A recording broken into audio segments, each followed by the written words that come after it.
3 साल की बच्ची का किया चीरफाड़। मामा की शादी में हुआ बच्ची का रेप। घर में ही छिपा बैठा था कातिल। स्क्रीन पर जो तस्वीर दिख रही है, इसी 3 साल की बच्ची के साथ एक ऐसी वारदात हुई जिसे सुन आपके पैरों तले जमीन खिसक जाएगी। माफ करिएगा, हम आपको इस बच्ची का चेहरा तो नहीं दिखा सकते, लेकिन वारदात के बाद इस बच्ची की हालत ऐसी थी कि अगर आप देख लेते तो आपका इंसानियत से भरोसा उठ जाता। ये बच्ची अपनी मामा की शादी में अपने माता पिता के साथ आई हुई थी, लेकिन बारात वाले दिन इस बच्ची के साथ एक ऐसी वारदात घटी जिसकी आप कल्पना भी नहीं कर सकते। लेकिन इसके पीछे कातिल कौन है, जब आप ये जानेंगे तो आपके होश उड़ जाएंगे। दरअसल ये मामला यूपी के मेरठ का है। यहाँ गाजियाबाद का रहने वाला एक आदमी बीवी और बच्चों के साथ अपने साले की शादी में मेरठ गया था। 15 जुलाई यानी सोमवार के दिन साले की बारात मेरठ के भावनपुर इलाके में गई थी। बारात के दौरान बच्ची का पिता बच्ची को अपने बेटे के साथ चारपाई पर लिटाकर टॉयलेट करने चला गया। वहीं उस वक्त बच्ची की मां दुल्हन के पास थी। लेकिन जब बच्ची का पिता वापस लौट कर आया तो चारपाई पर सिर्फ बेटा था, बेटी वहां से गायब हो चुकी थी। पिता ने तलाश शुरू की, चौराहे पर जाकर एक एक घर का दरवाजा खटखटाया, लेकिन बच्ची का कुछ पता नहीं चला। फिर एक बुजुर्ग महिला ने बताया कि थोड़ी देर पहले एक बच्ची जोर जोर से चिल्ला रही थी। साथ ही महिला ने बताया कि जब उसने बच्ची को रोते हुए देखा था तो उसने टेंट वालों से कहा था कि ये बच्ची खो गई है, शायद मंडप में शादी में आई हुई होगी, जाकर किसी को बता दो। लेकिन वे टेंट वाले बच्ची के पीछे चले गए, लेकिन इसके बाद भी बच्ची का कुछ पता नहीं चला।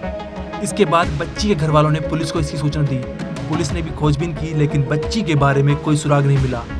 फिर अगले दिन यानी 16 जुलाई की सुबह गांव के बाहर शमशान घाट में बच्ची की डेड बॉडी मिली। आरोपियों ने बच्ची के प्राइवेट पार्ट्स को चाकू से गोदकर उसकी हत्या कर दी थी। बच्ची के शरीर पर कपड़े भी नहीं थे। कान के पीछे, एड़ी, हाथ पर चाकू के निशान थे।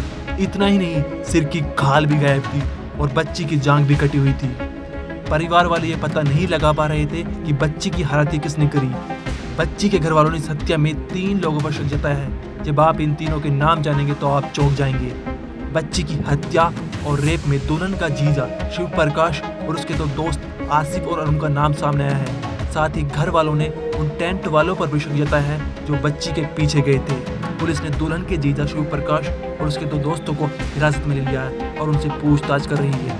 थाना बावनपुर में आज सुबह जल्दी पुलिस को सूचना मिली कि एक ये बच्ची है जिसका जो गायब हो गई है, उसका शव मिला है और इस पर पुलिस ने तत्काल मौके पर पहुंची। पुलिस ने पहले जब बच्ची गायब होने की सूचना मिली, गांव वालों के साथ मिलके बच्ची को ढूंढवाया। तत्पश्चात जब सूचना पर शव मिला, उस पर पुलिस मौके पर पहुंची।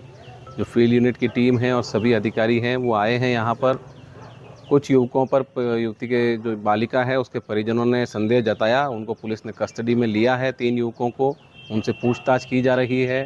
साथ ही जो घटना हुई है उसके संबंध में पैनल से पोस्टमार्टम करवा के सही जानकारी प्राप्त कर इसमें अग्रिम कार्य की जा रही है। बच्ची की डेड बॉडी को पोस्टमार्टम के लिए भेज दिया है। उसके हिसाब से जानकारी प्राप्त करके पुलिस आगे की कार्रवाई करेगी। इस केस में कौन कातिल है, इसका पता लगाना अभी बाकी है। Bureau report crime.